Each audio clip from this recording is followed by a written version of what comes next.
esta semana, el equipo que conquistó la última frontera. Ese día se anunció un temporal que venía del sur. Me golpeó porque eran amigos de muchos años. Y a Gringo le embargaron casi todas las pertenencias que tenía.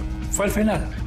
A la larga fue al final. Con el equipo de Santiago, el equipo de acá, se juntaron los dos y subió automáticamente, sin haber ganado campeonato Temuco, subió a la primera. Gracias a eso, la ciudad entró al fútbol profesional. Me emociona hablando del club.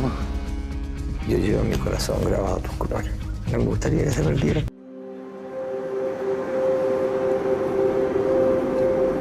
Hay sueños que traspasan fronteras, atraviesan países y se arraigan en sitios desconocidos. Hay otros que se entrelazan, se potencian y que por momentos parecen tener existencia propia. En la vida, está claro que nada ocurre a menos que sea un sueño, si bien a veces algunos de ellos se transforman en leyenda. Para tener un equipo de fútbol había que tener jugadores de fútbol y Gringo tenía jugadores de fútbol. Lo más importante en el equipo no era la individualidad. Ellos eran muy allegados al público, muy acogedor. Cualquier equipo no le ganaba a Gringo aquí. Podíamos venir acá, nos podían ganar, perder, empatar, pero siempre era un equipo que daba espectáculo. Y prácticamente perdíamos poco. En casa éramos los temibles en casa. Se jugaba el pase, ahí salía jugando de atrás. La prensa local le puso la tromba merengue al equipo. Lo que uno ve en los fútbol europeos es más o menos parecido. Entonces, por eso la gente más que nada no se olvida. ¿Imaginarían esos jóvenes de clase pudiente que luego de su fundación en 1916, su anhelo de club social y deportivo, llamado Green Cross, quedaría marcado a sangre y fuego, producto de la pérdida, la desaparición y su posterior fusión? ¿Visualizarían ellos que su símbolo, la cruz patada, fuese conocida en Chile y el mundo no solo por sus glorias deportivas, sino también por 3 deleznables desgracias? ¿Sospecharían finalmente que su última gran contratación siquiera alcanzaría a vestir su casaquilla? Bueno, Eliseo Muriño era un jugador que en el Mundial de Suecia había participado por la selección argentina, entonces 58. El Mundial había sido hace poquito, el último Mundial antes del 62. Y Gringo tenía contratado a un jugador que era de ser un jugador de una selección de un Mundial, era algo súper digno de admiración. Todos aplaudimos la contratación porque era un excelente jugador y además una excelente persona. Y nosotros lo alcanzamos a ver de corto así en los primeros entrenamientos. Había terminado su carrera en Boca y tenía un tipo de unos 30 y tantos años, ya 32, 34 años. Y vi una calidad extraordinaria. Estábamos jugando a Copa Chile y nos tocaba ir a Osorno. Se resolvió, no sé por qué motivo, de que él viajara, si él no tenía para qué haber viajado, si era recién contratado. Pero él parece que hablando con Arnoldo Vázquez, Arnoldo Vázquez le dice, ya yo voy a hacer que los dirigentes vean y la factibilidad que tú también viajes, porque te vayas integrando al plantel. No estaba inscrito, sí fue a pasearnos. Y así se dio el viaje de Eliseo Muriño.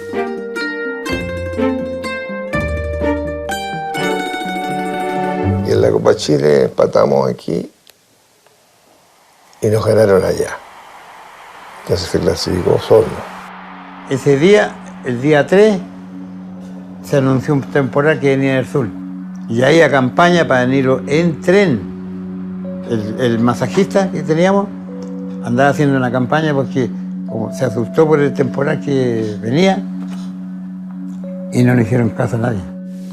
Unos partimos a las 5 de la tarde y el otro partía a las 6 de la tarde.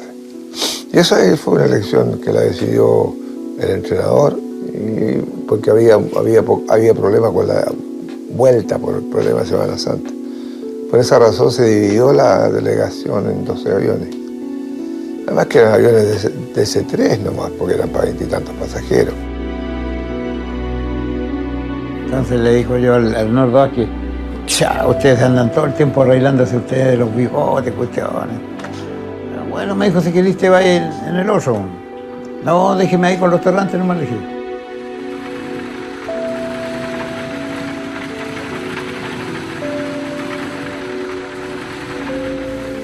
como novedad, me acuerdo que Alfredo Gutiérrez cambió el pasaje con Héctor Toledo, lo cambiaron. Estábamos por viajar y se acerca a mí y me dice, oye, ¿por qué no me cambias de avión? Porque yo conozco más gente en el otro lado y tú eres antiguo, los conoces a todos. Y yo le dije, bueno, ya pues cambiemos. Y yo dije el nombre de él al subir al avión y él dijo el mío. Dentro de los jugadores hacían bromas cuando estábamos saliendo del aeropuerto. El entrenador Vázquez nos decía que nosotros veníamos 8 en el avión, los 8 sentenciados. Por ahí alguno dijo, me acuerdo, Manchester, Torino y Green Grove. O sea, había caído Manchester, Torino, que habían caído los aviones, y íbamos a hacer nosotros bromas típicas de los jugadores de fútbol o de los compañeros. Y ahí llegó el temporal, pues. Y el avión de los osos no quería levantar tampoco. Oh, un viento, ¿para qué le cuento? Y los otros mirando por la ventanilla y la hacían así, tandeando y que al norte que le pelusa. La vuelta fue terrible porque la vuelta nosotros nos vinimos y había tramos que se cortaban las luces, quedábamos oscuros arriba. Se movía tanto el avión que se cortaban las luces. Y veníamos así, nosotros, aquí le cuento, con los cinturones puestos casi todo el viaje. Y que venía fuerte el temporal. Y más encima bajamos en Pucón, después en Temuco, hicimos escala a los osos. Y volvimos hacia Concepción, volvimos a bajar y ahí nos dimos cuenta que nosotros éramos el avión que habíamos salido una hora antes. Llegábamos después que el que pasó, porque ahí en Concepción nos pasó el avión a nosotros. Yo venía con Víctor Maturana al lado. Y vimos ese incendio. Y yo, por la ventanilla, porque cuando veníamos nosotros con los cinturones puestos, mira el incendio, qué guacho, debe ser un fundo, le dije yo. Es un fundo que debe estar quemándose. Y cuando llegamos acá a Santiago, preguntamos por el avión, porque lo habíamos visto que había pasado. Y nos dicen, no, 20 minutos más, está aquí. Esperando ahí como 2 horas. Y hay un ñato de Lanchile, parece que. Y lo dice, no, ese avión ya cayó, ya casi le pegamos. Porque el chiste no era nada de lo bueno. Llegué a mi casa y al otro día cuando llegué a mi trabajo, yo trabajaba en el diario La Nación. Ahí me mostraban el diario y dice, desapareció avión de Green Grove, no hay sobrevivientes. Bueno, en la mañana me levanté tranquilo con mi señora. Cuando llega mi suegra, asustada, cuando me ve con un abrazo, me dice, lleno, me dijo, mire, ponga la radio lo que está. Justo está la novedad.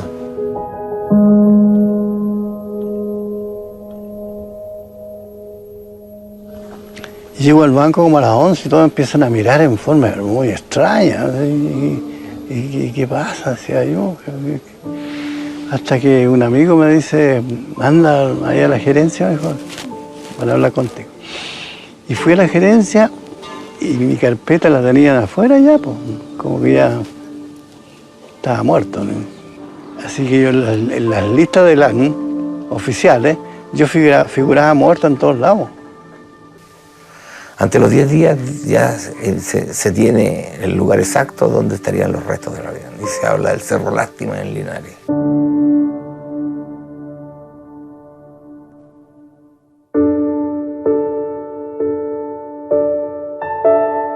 Los restos los trasladan a Santiago y le entregan a los familiares en una urna lo que podrían ser, más simbólicamente, los restos del... Pero nosotros sabíamos que en las urnas prácticamente era casi azaroso lo que se ponía. No, no venía nada. ¿Sabes? Venían hasta unos pedazos de cheque y lo habían pagado, ¿sabes? Y ese lo echaban al cajón. Sí, cuando llegaron las urnas acá era todo sellado, no vimos nada. Y sumamente pesada la urna.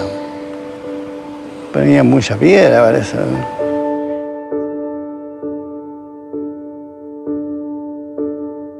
Yo hablé con la señora de Murillo. Vino acá una mujer muy poco argentina, muy humilde en su forma de ser, no llegó altanera, no hacía nada, que su marido ganaba tanta plata allá, que ella era viuda, no había las cosas que hay hoy día. Y que, ¿cómo le podíamos pagar? Le dijimos el entierro. Sí, los funerales fueron funerales muy bonitos. Salimos todos de la asociación de fútbol a la catedral. A lo lleno, toda la alameda lleno. Nosotros llevamos la urna. Cada uno tomó una. Yo creo que eso también marcó una costumbre que después se fue generalizando, porque el pasar por la pérgola de las flores, en que los pétalos de flores, a todos las urnas, fue algo muy emocionante. Fue impactante. Es como si se hubiera muerto un ser, pero más íntimo de la familia. Me golpeó porque eran amigos de muchos años.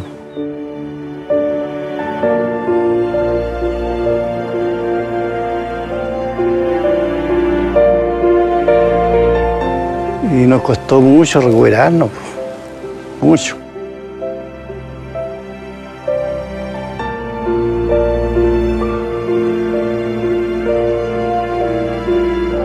Bueno, el día 3, el día preciso que todos los años, que aquí con mi señora conversamos, le digo, mira, esta es la edad que está, el tiempo que habría estado muerto.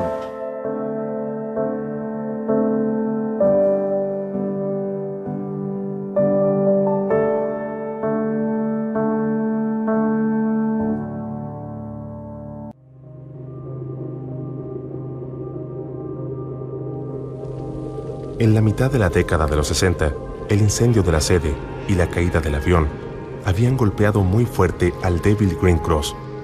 El club, si bien después de ambas tragedias recibió variadas muestras de solidaridad, no esperaba sufrir un nuevo golpe. Este mazazo final atacaría directamente a sus alicaídas arcas, que ahora, indefectiblemente, quedarán vacías. El club ya venía con hartas cosas. El club venía con el incendio de la sede, el club venía con el cambio de sede a Farnol Velasco, después venía con el tema este de que se descubre que el presidente del club, don Fernando Jaramillo Phillips, él era el vicepresidente del Banco Central. Era un playboy, un caballero elegante, motorista.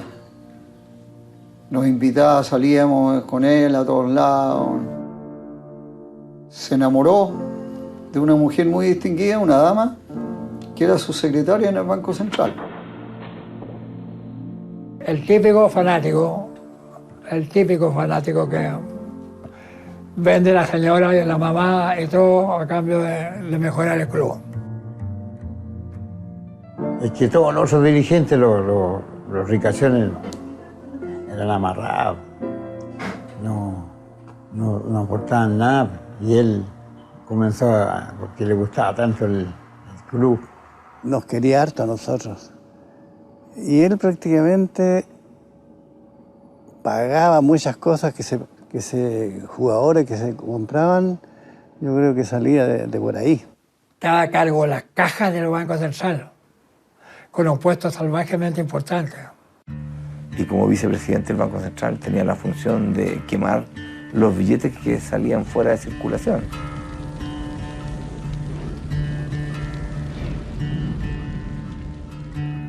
Se quiso arrancar por Puente Alto, quiso salir por ahí.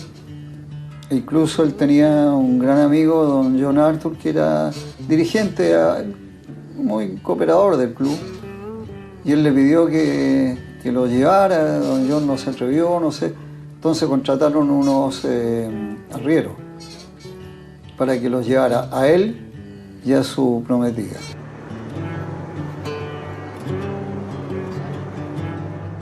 Este caballero tenía una polola ahí, y ahí donde está el fracaso, se enamoró de una mujer que era muy bonita. Y ahí comenzó la cuestión de la farra, seguro para él. Pero ligerito apareció un helicóptero, que por esas cosas de la vida son coincidencias.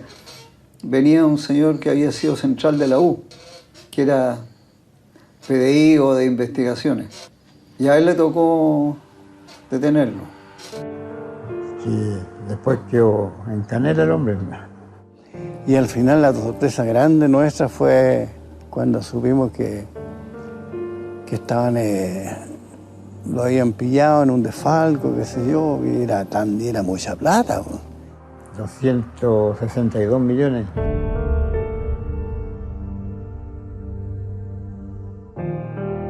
Quería el Green, ¿no?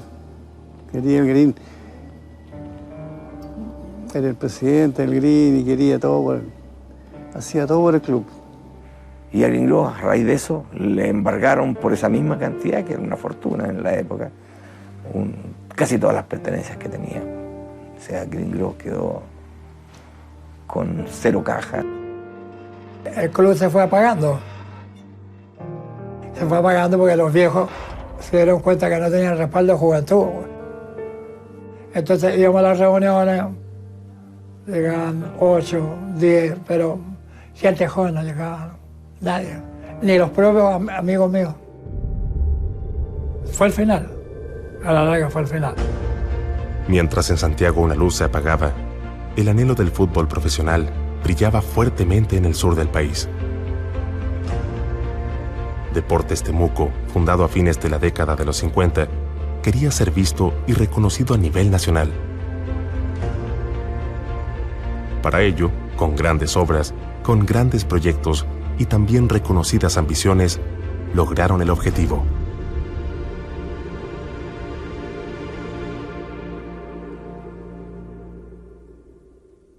Pero en el 59 yo lo que recuerdo que el papá, junto a un grupo de amigos, quisieron hacer un equipo de fútbol para Temuco.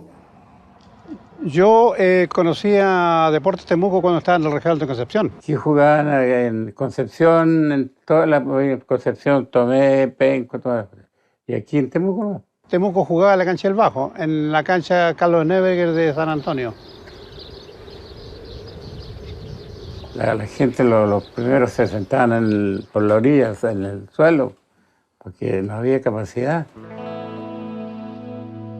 Era un estadio así no moderno, pero un estadio especial. Me acuerdo de algunos jugadores muy buenos, estaba Teodoro Blasque, que jugaba adelante, jugaba el Chino Herrera. Por ejemplo, Nivaldo Urra, Paraguayo Villalba, Paraguayo Cabrera, Gastón Guevara.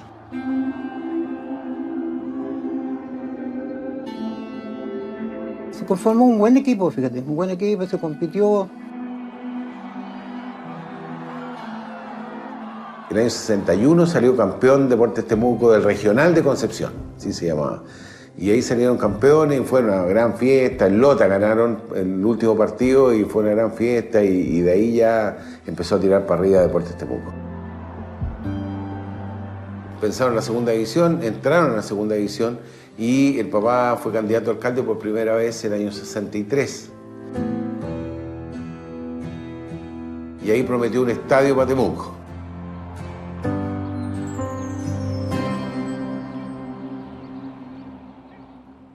Mi papá se comprometió a construir un estadio en un año. Por supuesto también ya habían nacido críticas a propósito de eso. Y trabajaron los reos de la cárcel durante el día y los empleados municipales durante toda la noche.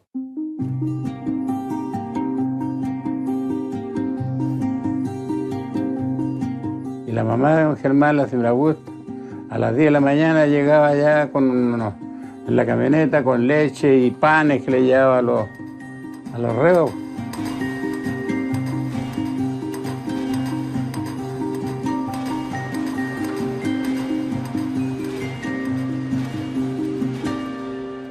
La obra de fuerza, la obra propiamente tal del obrero, la realizaron internos aproximadamente, no hay datos concretos, pero la historia habla de entre 120 y 180 internos que participaron de esta construcción.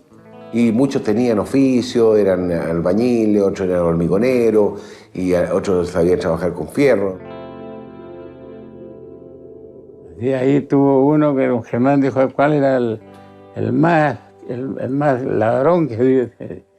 O sea, ese le dio la función de bodeguero donde se guardaba todo el material. Pero no se perdió ni una bala, ni una cosa. Y toda la gente cooperó, se hicieron campañas de cemento, campañas de techo, y toda la gente respondía.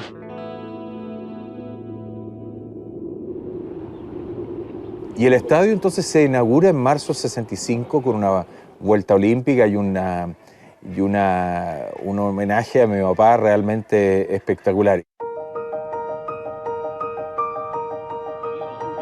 En un clima de fiesta, con la presencia del ministro de Minería Eduardo Simián, el alcalde Germán Becker inauguró el magnífico estadio que Temuco entrega a la práctica del deporte.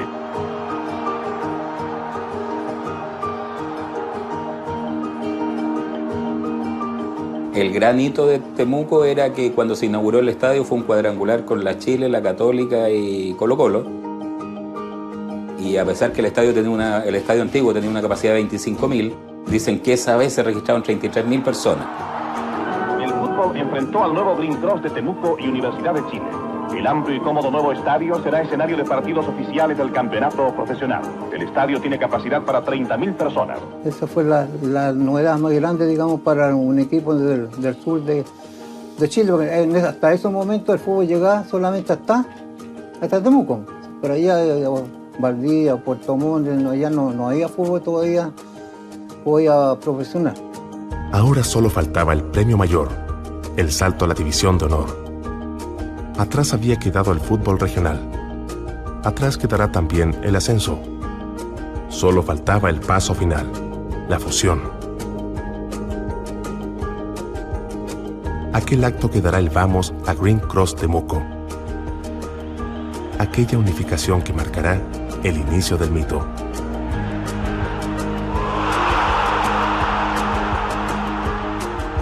Después de que quedó muy alicaído Green Cross, la verdad que mi papá era amigo de don Guillermo Ferrer, que era en ese entonces presidente de Green Cross en Santiago. Y vino a Santiago a hablar con él, a ver qué podemos hacer. Nosotros tenemos un tremendo estadio, está todo bonito, la gente entusiasta, pero tenemos un equipo en segunda y queremos, ojalá, tener un equipo en primera. Bueno, y Green Cross tenía el cupo de primera. Llegó Germán Becker a la oficina, a la calle París. Era un hombre muy derecho, como buen alemán. Muy derecho, entonces yo sabía que andaban por los diarios, ustedes saben, los diarios, las cubuchas han existido siempre por los diarios. Yo era un cabro, me dijo, yo era un cabro para él, pues yo tenía 17, 18 años. Me dijo, me interesa que el club me venda el nombre. Es muy sencillo, le dije yo. Si usted quiere comprar el club, compre las deudas. Ahí va el nombre. Y así fue.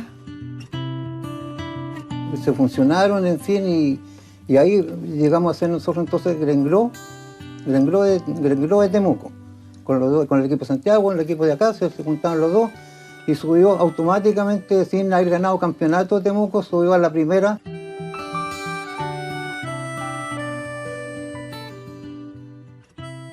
Y se trajo el año 65, hizo dos contactos y llegamos acá todo el equipo de Santiago. Gracias a eso la ciudad entró al fútbol profesional, entró a primera división y se instaló esa marca que se identifica hasta el día de hoy con Temuco. O sea, yo si voy a Santiago me dicen, ¿y cómo anda el Green?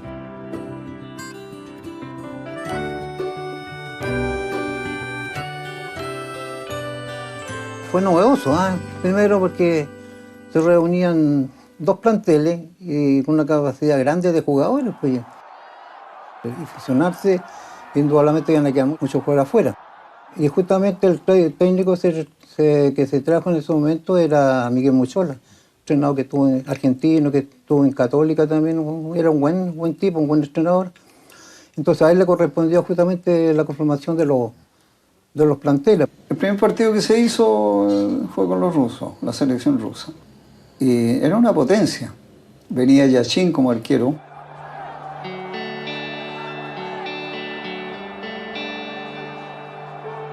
La Unión Soviética hizo una gira por Sudamérica. Jugó en toda Sudamérica. Ganó todos los partidos. Ganó en Argentina, en Uruguay, en Brasil.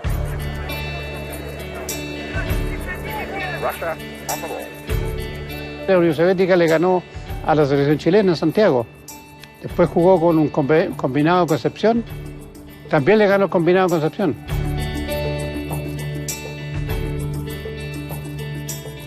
Lo que jugó muy bien y como se llama Gringrov, jugó los dos tiempos excelentemente bien. Es tanto que el entrenador de Rusia quedó con la boca abierta de la calidad del equipo. Hay dos figuras para mí que fueron fundamentales en ese partido con la Unión Soviética. En primer lugar, el arquero, Pancho Fernández.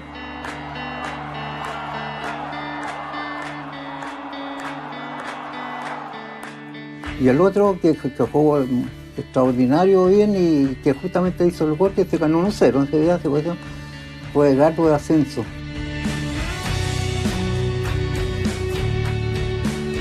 Prácticamente fue un dominio completo de los dos tiempos. Y se quedaron sorprendidos de lo bueno que era de Gringrov. Y por eso es que Temuco lo quería mucho. Terminó el partido, abrazos para allá, abrazos para acá.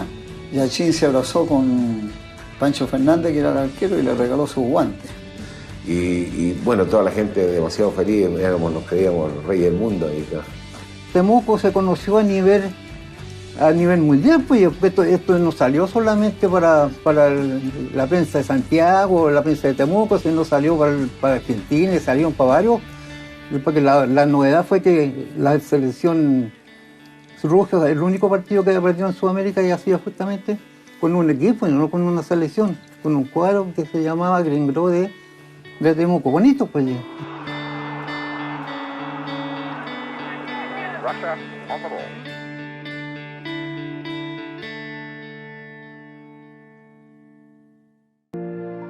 Entonces vino la revolución, el cambio total, la identificación del pueblo, el crecimiento de la quimera, la concreción de la fábula, todo reflejado en el trabajo de un hijo natural de esa tierra, Caupolicán Peña. Todo parte cuando jugaba en Ñublense, el año 67, cuando llega a Caupolicán Peña, Ñublense. Se produce una campaña muy buena y viene Temuco a buscar a Caupolicán Peña. Tuve que adaptarme rápidamente, llegamos a un Temuco absolutamente diferente, primera división, con jugadores de jerarquía. Empezaron a llevar a jugadores que se estaban destacando, jóvenes. En ese tiempo llegó el Chueco Silva, Eduardo Cortázar, en los años 70, ¿no es cierto? Llegaron Víctor Manuel González, el Mono González, que era un centro delantero, Cuevas, que jugaba por la derecha. Esto fue como la California de acá del fútbol, porque se hablaba mucho de que Gringrov de Temuco estaba formando un equipo muy poderoso. Pero cuando yo llegué ya había una renovación. Don Caupolicán Peña empezó a renovar el equipo, toda esa gente más antigua se fue yendo y él empezó a traer más gente joven.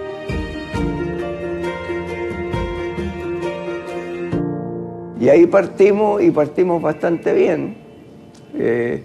Cambió un estilo el equipo de jugar porque yo entrenaba en la lluvia y porque me había criado en la lluvia.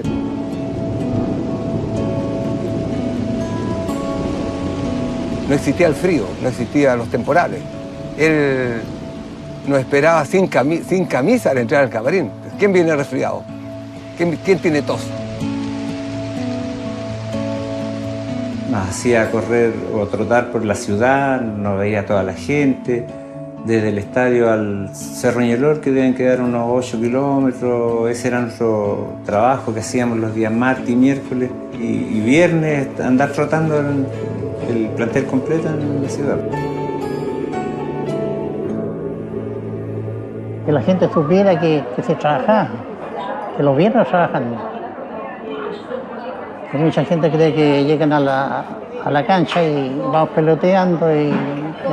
Nunca hubo una justificación para no entrenar en pleno invierno de esos tiempos. Nuestra preparación pasaba por eso, por superar esas situaciones de adversidad que era la lluvia, el frío, el viento muchas veces, las canchas pesadas, mojadas, no se descansaba ningún día. Tampoco nunca, mientras yo estuve, se suspendió un partido acá en Temuco. El sello de Green Cross Temuco era la belleza y la filosofía del club. Era un juego armónico, un juego fluido, un juego agradable a la vista y absolutamente ofensivo.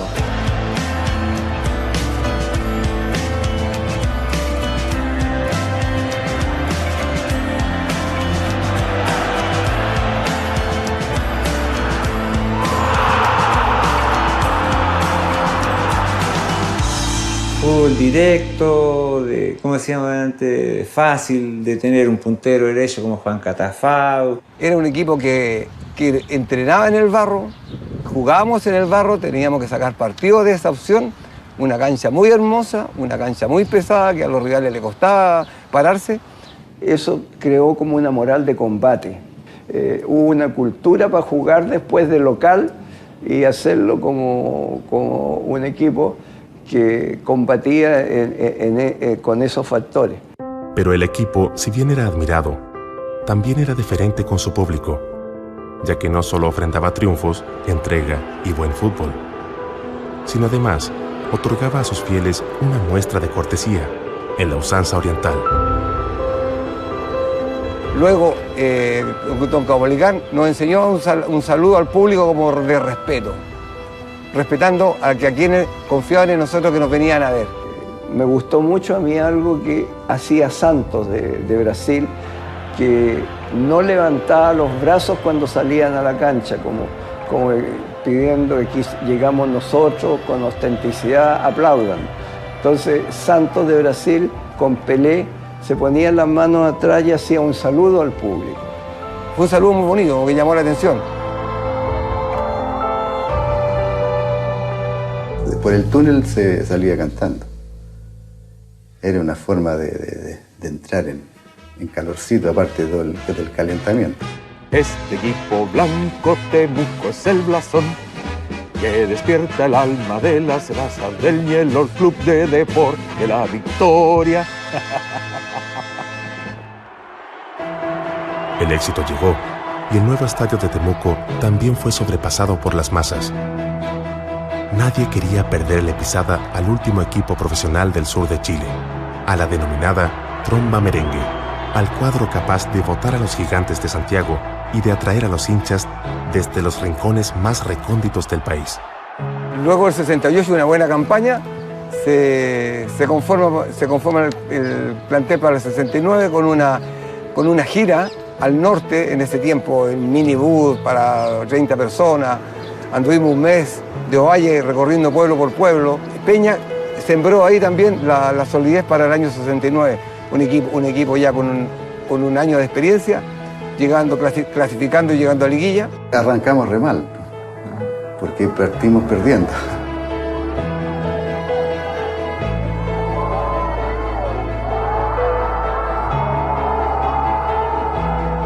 Y logramos recuperarnos de tal modo que de ahí estuvimos invictos muchas fechas. A tal punto que la prensa local le puso la tromba merengue al equipo. La locomoción, o sea, todos andaban pintadas, las micros, los taxis, los autos particulares. Aquí el mercado era una cosa, había que hacer reserva poco menos para comer un día domingo ahí, porque todos llegaban a conocer el mercado, a comer ahí. Los equipos en ese tiempo llegaban en tren. La gente viajaba, siempre. Y nosotros teníamos en Santiago los hinchas de Green Cross de Santiago. Y para nosotros, y para mí especialmente, era muy grato cuando estábamos, por ejemplo, en el Estadio Nacional, en el camarín, antes de los partidos, y llegaban los antiguos dirigentes de Green Cross. Era una cosa muy linda. Uno se va dando cuenta que esta gente sí tenía en el corazón la Cruz de Malta. en la final con la U, como decía anteriormente, entre broma y broma puede haber sido el árbitro, porque nos anuló un gol a los 20 minutos, un gol legítimo de Osvaldo González, un 9 argentino que teníamos, y al final terminamos perdiendo 1-0. Estuvimos ahí a punto.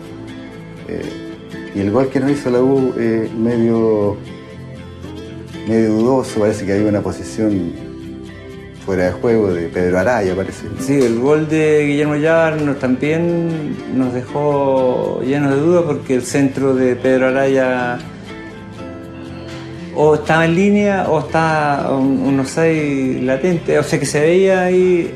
Una amargura, pero una amargura que era imposible poder reclamarla, porque en la cancha pasó eso. Estuvimos muy cerca, le jugamos igual a la U, le jugamos a cualquier equipo de Santiago igual. Y se nos escapó un gran sueño, digamos. Pero no se pudo. Le echamos la culpa al árbitro.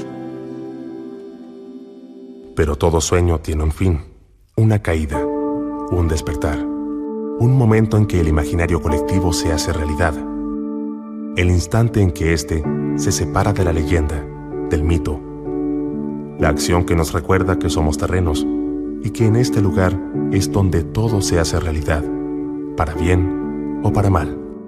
Yo creo que nosotros tuvimos lo que es el fútbol y lo que es la vida, de vivir las dos caras de la moneda.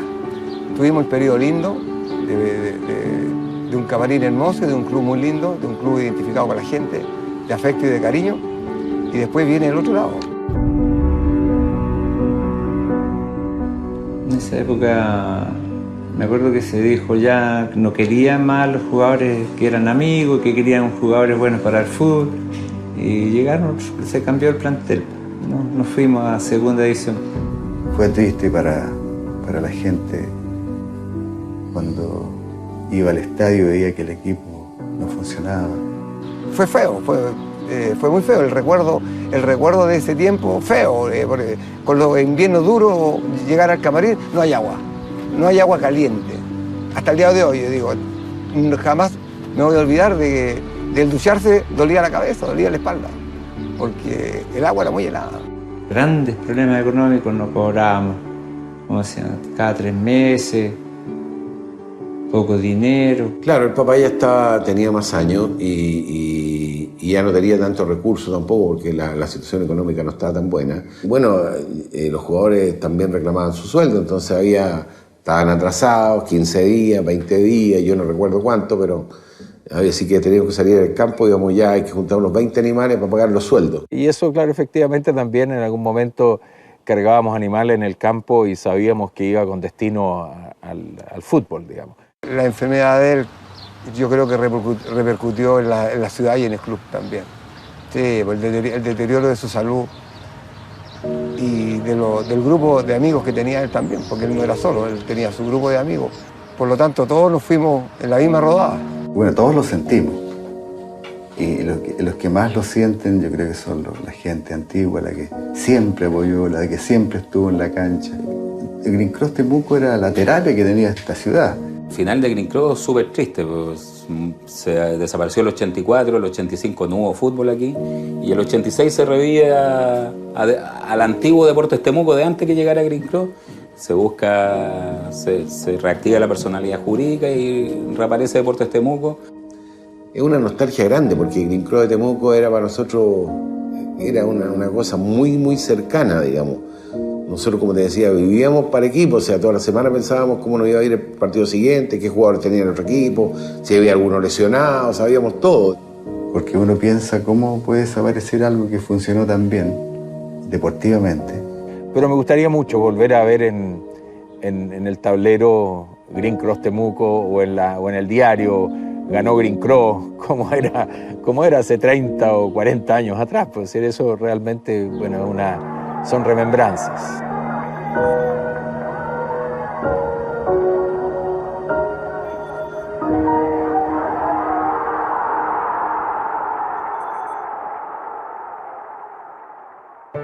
En 1984, y luego de descender, Green Cross Temuco se fue a un receso sin retorno, ya que en 1986 volvió a la competencia del ascenso con su denominación de origen Club de Deportes Temuco. Hoy el cuadro albiverde debe asumir esta leyenda como propia, tratando de emular sus logros y llevando nuevas alegrías a sus seguidores.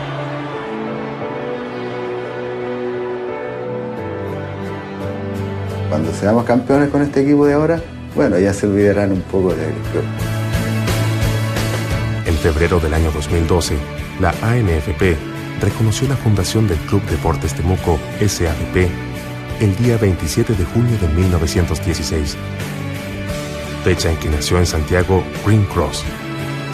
Por ende, los títulos de Primera División en 1945 y de ascenso en 1960 y 1963 hoy son parte del palmarés de los Pijes del Ñelol.